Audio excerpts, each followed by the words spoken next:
This is the first single from the debut album The Player, and it samples The Rock by East Coast from 1978. Did you know this song, Liam? Yeah, I did know this song, yeah. Uh-huh. Is that from me playing it on the radio? No, I've known this for well over the years. Oh, right, okay. Going way back, yeah. Because it's one of them ones that you think, actually, people recognise it, but if you asked them who it was and what it was called, they mightn't actually remember it. Yeah. This was all about the video. All my memories of this just are me either getting ready to go to school with my mate Trevor or my lads round on an evening when we've got music channels on, and we used to be glued to the music video in this one. Don't get me wrong, like there's vocally it's brilliant, it's just absolutely full of soul, and it's an interesting story that I never realised until I've started like dissecting the lyrics. But the video was very much a watcher's video, and I remember being glued to it because it was like a little potato producing man. Well, he was a potato man producing music, and it was just pretty much an animation who's looking for some attention off his mum and dad, who are glued to the TV and won't stop watching the TV to give their child some affection.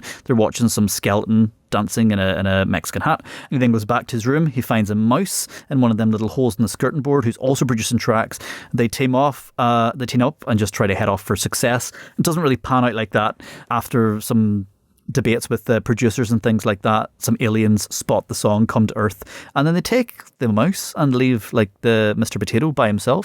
It was actually quite an emotional music video for something that's supposed to kind of be comedic and creative all in one go. Bit of a sad ending. Yeah. Melancholic, would you say? Is that what you would... Yeah. Well, it's kind of a send-up of capitalism, isn't it? And it's, it's the rich get richer and the poor keep where they are, sort of thing.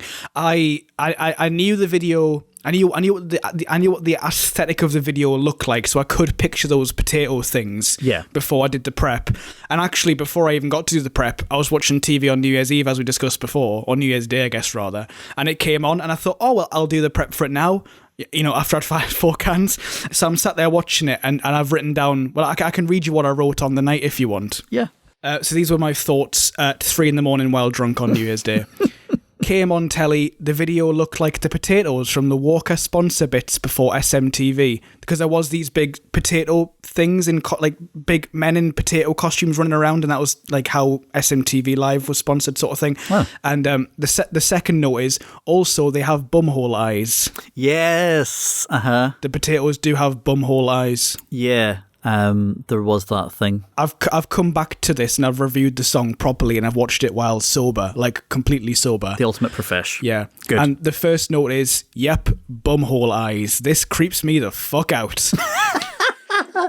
Yeah, I think that was one of the things in 2001 that made me watch it, because it was odd to look at. It was quite strange to look at. And I'd never seen anything like it before. No. You know what I mean? And it was strange because the song itself is really brilliant, but it's so strange to have such a juxtaposed video. Yeah. Really, you know what I mean? Whenever the song itself kind of could lend itself to a Roger Sanchez Another Chance kind of a video. You know what I mean? They could go down a human angle with it, whereas actually, no, they took a chance and they played the cards, and actually, I still know the video. The second I see a bit of it come on, I just recognize it straight away. So somebody there somewhere deserves the pay that they got for that. Like, I really, really love it. I thought it was great. Yeah. I'm gonna say something that you're not gonna like, potentially. We're some bumhole eyes. Yeah. Of the new disco genre, and of the new disco tracks we've done, so like French house, new disco. Yeah. Of that genre, this is not one that I love particularly. Okay. I think it's fine. I don't think it's a Daft Punk. I don't think it's a Bob Sinclair. Nah.